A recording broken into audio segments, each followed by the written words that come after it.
नमस्कार। अभी मैं मौजूद हूँ अररिया लोकसभा क्षेत्र के नरपतगंज विधानसभा क्षेत्र में, जो कुसमौल पंचायत के वार्ड नंबर 7 में स्थित हूँ। बूथ संख्या 44 46 मतदाता हैं।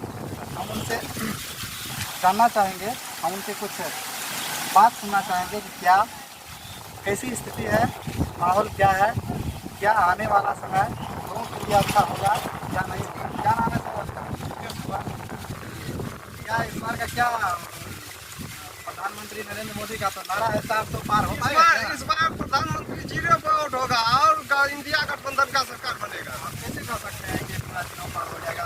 यहाँ पर इसलिए कि बहुत लंबे भाषण देते हैं हमारे मोदी जी कि 15 लाख रुपया 15 वर्ष से हर खाता में भेज रहा है, अभी तक 5 रुपया भी नहीं आया है। एक रोज झूठ बोल सकते हैं, 2 रोज झूठ बोल सकते हैं, 15 साल झूठे बोलिएगा। कह रहे थे कि 15 लाख खाता में भी आ गया। तो कहवे करता है, बस कहने के लिए है, करने के लिए नहीं है। करने के लिए तेजस्वी यादव है। अच्छा ये बताइए, अभी केंद्र से क्या क्या सफारियाँ सब कुछ निकली है? कुछ नहीं। हमारे साथ और भी मौजूद हैं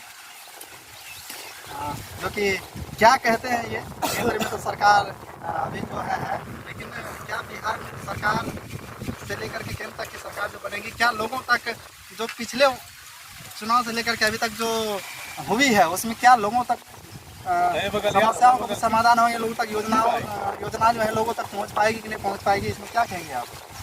400 पार का नारा है, क्या हो पाएगा? देखिए मेरे भाई सुजीत जी, आप इस लोकतंत्र के महापर्व हम लोग आज पूरे बिहार में 4 जगह चुनाव होने जा रहा है और कुसमौल की जो ये पृष्ठभूमि रही है अभी तक, आपने पहला चुनाव का मुद्दा उठाया कि 400 पार। मैं तो कहता हूँ कि 400 में 3 अंक आते। मैं तो कह रहा हूँ कि वो इस बार 2 अंक तक आते। आप बहुत सारी बात आप कह रहे हैं। 400 में 3 अंक आती है, मैं कह रहा हूँ 2 अंक तक आके सिमटेगी पूरे हिंदुस्तान में। चूँकि बिहार एक ऐसी भूमि है जहाँ से पूरी देश की राजनीति की रूपरेखा तय होती है। जब बिहार की जनता ने, युवाओं ने करवट ली है, सरकार दी। और आप बात करते हैं मोदी सरकार की, तो ये जुमलेबाज सरकार है, सामंतवाद सरकार है। ये इनका एक नारा है, मैं आपको बताना चाहूँगा कि बीजेपी में एक नारा लगाया जाता है, राज तिलक की करो तैयारी, आ रहा है भगवा धारी। आप लोकतंत्र के सबसे मजबूत चौथे स्तंभ मीडिया होती है। आज सभी मीडिया नहीं, बहुत सारी मीडिया ऐसी है जो गोदी मीडिया बनी हुई है, जो सही बातों को, जनता की तकलीफों को, जनता की मुद्दाओं को वहाँ तक पहुँचने ही नहीं दिया जाता है। आपने यह क्वेश्चन किया, मैं इनके लिए आपको पूरा धन्यवाद देता हूँ। बिहार को 2019 की लोकसभा चुनाव में बिहार की जनता ने मोदी जी पर इतना अटूट प्रेम बरसाया कि 40 सीट में से 39 सीट उनकी झोली में डालने का काम किया। मैं आपसे पूछना चाहता हूँ, इस आपकी चैनल के माध्यम से पूछना चाहता हूँ, क्या मोदी सरकार जी जो आपको 40 सीट में 39 सीट देने का काम किया, आज उस जनता के लिए, बिहार के लिए आप एक विशेष बैठक तक की, विशेष पैकेज की बात मैं नहीं कर रहा हूँ, विशेष बैठक तक की, जो जनता हमें इतनी सीट देके, इतनी प्यार और दुलार देके हमें दिल्ली की सत्ता पे बैठाया, उस जाति के लिए, उस राज्य के लिए मैं क्या कर सकता हूँ? क्या बिहार को विशेष राज्य का दर्जा मिला? 2 साल से आप फुल बहुमत में केंद्र में हैं, आपकी डबल इंजन की सरकार बिहार में बनी, कौन पूछेगा इनसे? सबसे बड़ी कमियां इस बिहार की ये है कि हमारे पास शिक्षा का स्तर कम है। हमें हमारे गांव में छोटे वर्ग के लोगों को हिंदू मुस्लिम मंदिर के नाम पे डिवाइड किया जाता है। हमें वो सरकार चाहिए जो हमें रोजगार की बात करे। बिहार की सबसे बड़ी जो दुर्भाग्य है, जो सबसे बड़ी समस्या है, वो है बेरोजगारी। वो है क्या आज पलायन रुका?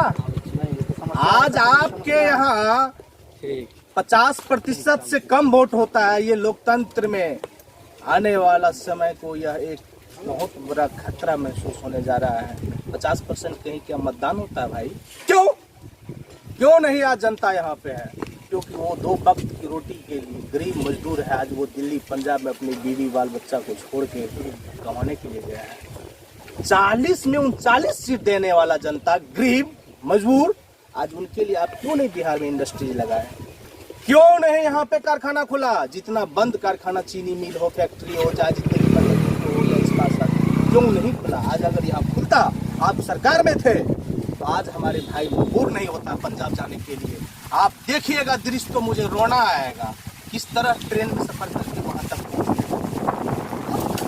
का आप 5 केजी चावल देख के मुझे भीख पे मैं सर्व करता हूँ। वैसे लोगों को जो कहता है मैं 5 केजी चावल पर मोदी को कहना चाहता हूँ, सर्व करो, भीख के लाइन में लगा रहा है। 5 साल तक कुछ क्वालिटी का भिखारी बनाया है जनता को।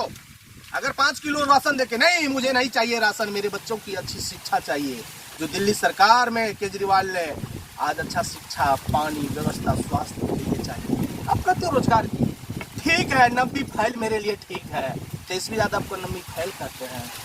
पूरे हिंदुस्तान में आप रोजगार के माध्यम से, आपने जब 2016 का चुनाव में ऐलान किया था कि आपने बोला था 2 करोड़ का रोजगार प्रत्येक वर्ष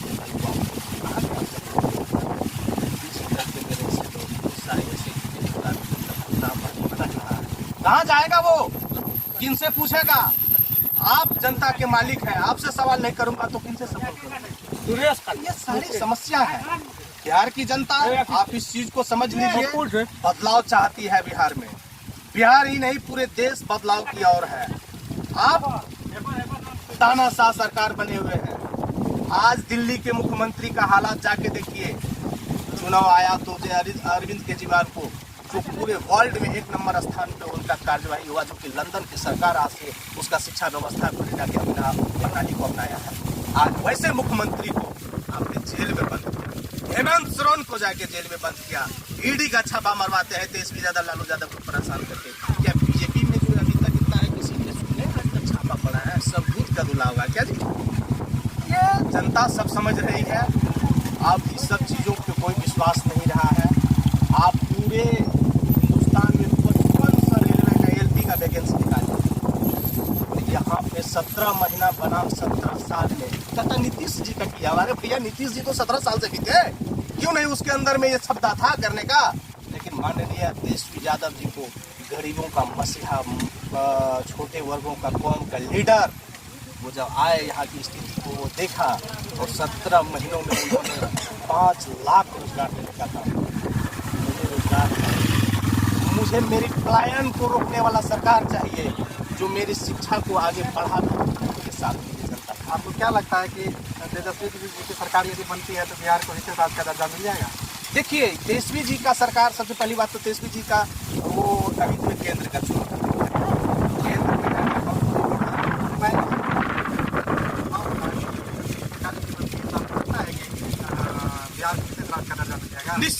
निश्चित रूप में मैं इसलिए कह रहा हूँ कि अगर 2025 के विधानसभा चुनाव में फुल बहुमत के साथ अगर तेजस्वी जी जीत के जाते हैं और सीएम बनते हैं, मैं आपको विश्वास दिलाता हूँ, ये चाहे केंद्र में चाहे बीजेपी का सरकार हो या इंडिया महागठबंधन का, क्योंकि हमारा तो महागठबंधन का सरकार बनने जा रहा है, बीजेपी का कोई बात है ही नहीं।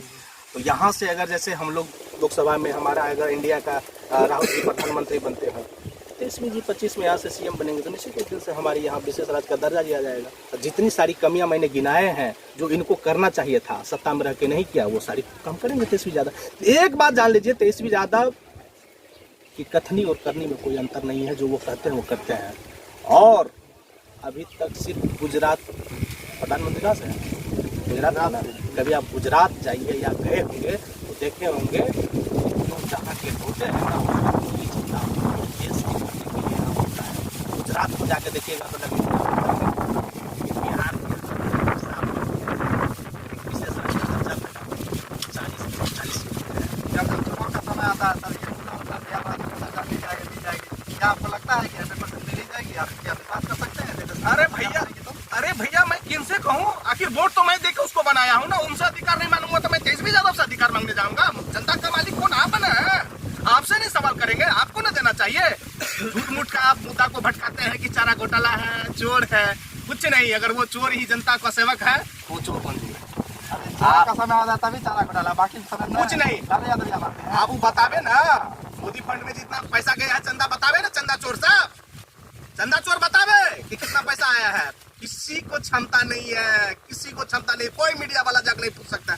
आप पूछ रहे हैं, हमको तो लगता है कि आप थोड़ी बहुत ही हमसे पूछ लिए, ठीक है, लेकिन इस तरह का आपको भी होगा तो आपको लपेट लिया जाएगा। बच के आप पत्रकारिता आप कीजिए, ठीक ना? ऐसा कुछ नहीं है, ये पूंजीपति वर्गों का सरकार है, गरीबों का मसीहा लालू यादव है।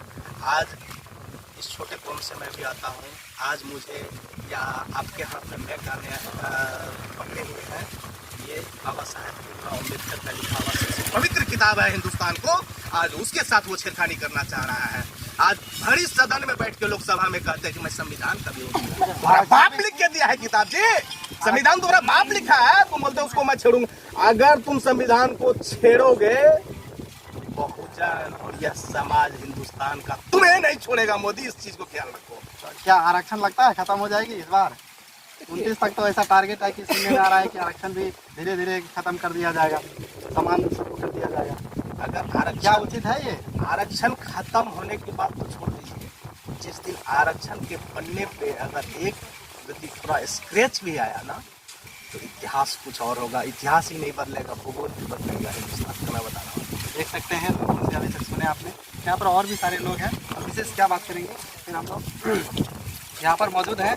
एक हमारे और भी दादा मौजूद हैं, हम उनसे जानना चाहेंगे कि क्या इस बार का क्या माहौल है, क्या इस बार लगता है कि केंद्र में सत्ता बदलेगी? एकदम बदलेगी। तो यहाँ पर तो कई सारे दिग्गज नेता सब हैं, सभी आप अपना दाव खेल रहे हैं, क्या लगता है इस बार? इस बार तेजस्वी यादव बनेगा और कोई नहीं। केंद्र की बात कर रहे हैं, बिल्कुल सब उसी को देंगे। किसको? बीजेपी को? हाँ नहीं, बीजेपी को कैसे देंगे? ये हाथ बीजेपी पे जाने वाला है। तब किसको? आरजेडी। आरजेडी तो हाँ, गठबंधन में है ना? हाँ गठबंधन में है पूरा। तो लोगों का भी यही मंशा है, लोगों का अभी तक मंशा आप लोगों ने सुना।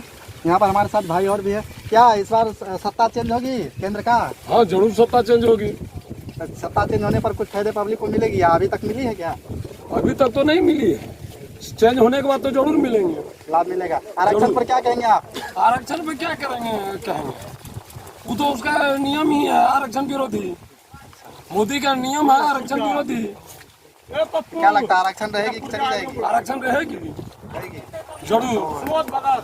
उनका तो ये रहा कि सामान सबको कर दिया जाएगा, सबका नियम कानून सभी का समान कर दिया उसका तो सब दिन आदत ही बना हुआ है ना, उसका तो आदत बना हुआ है, इधर से उधर, उधर से उधर, इधर से उधर करो, उधर से उधर करो। नीतीश बाबू तो पलटू दास भी कहते हैं। नीतीश जी क्या है? वो तो कुछ नहीं है, उसका बाप का सत्ता थोड़े है कि इधर से उधर करो, तो उसका बाप का दिया हुआ कुर्सी थोड़ा है नीतीश कुमार का। देख सकते हैं कुर्सी तो पब्लिक का बाप का दिया हुआ है। नीतीश के बारे में पब्लिक नहीं चुन को उनको भेजता है ना, वहाँ बैठाते हैं, फिर पब्लिक की बात नहीं सुने, पब्लिक की समस्याओं को नहीं सुने तो बेकार है ना। बेकार है, तो वो सब आदमी थोड़े है, वो सब नेता है कोई। अब की बार सब चला जाएगा। तो सुना आप लोगों ने यहाँ से मतदाता से। अच्छा, तो थोड़ा सा हम वर्तमान में नीतीश बाबू हैं जो गठबंधन में अभी चले गए हैं बीजेपी के साथ, क्या कहेंगे उसके बारे में? ये उसके बारे में मुझे बहुत कुछ नहीं करना है। हमारे अभिभावक हैं, सम्मानित हैं, प्रधान मुख्यमंत्री रह चुके हैं और ऐसा रिकॉर्ड वो कायम किए हैं, शायद हिंदुस्तान की ही छोड़ दीजिए, पूरे वर्ल्ड में कोई ऐसा व्यक्ति राजनीति में नहीं होगा जो वो रिकॉर्ड लेने में, अवार्ड लेने में पीछे होंगे। वो 9वीं बार शपथ ग्रहण किए हैं मुख्यमंत्री पद का। ये बात है, और इससे आप इनसे अंदाजा लगा सकते हैं कि उनकी करतूत क्या होगी।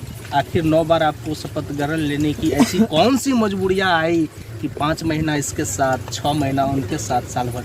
ये मुझे बताने की ज़रूरत नहीं है। उनके विषय में मैं जितना कम बोलूँ ना, उतना लाखों इंद्र करोड़ों मुख से उसका वर्णन करें। उनकी हिंसा क्या कहें उसको, दूषित मानसिकता के व्यक्ति वो हो चुके हैं। अभिभावक हैं, दूषित मानसिकता के व्यक्ति। उनकी अभी जो स्टेटमेंट आपने देखा होगा विधानसभा में, वो महिला के ऊपर में जो इतनी बड़ी अभद्र, एक सीएम होके, एक मुख्यमंत्री होके, राज्य के सूबे के मालिक होके, मुखिया होके, अब इतनी बड़ी अभद्रता वाली भाषा का जिसमें कोई उसकी संयमता न हो, इतने नीचे स्तर से आप बात कर सकते हैं। शायद हमको लगता है कि नीतीश बाबू जी के आप उम्र के हिसाब से भी उनके लिए राजनीति का कोई जगह नहीं बचा है। वो अपना मानसिकता संतुलन खो दिए हैं। वो उन्हें अब आराम करने की ज़रूरत है। अब जनता भी उन्हें नकार चुकी है। हम लोगों ने सुना अभी तक यहाँ के मतदाताओं से। अगले वीडियो हम लोग लेते हैं। यदि आप हमारे चैनल पर हैं तो हमारे फॉलो कर सकते हैं। यूट्यूब पर है तो हमारे चैनल को सब्सक्राइब कर सकते हैं।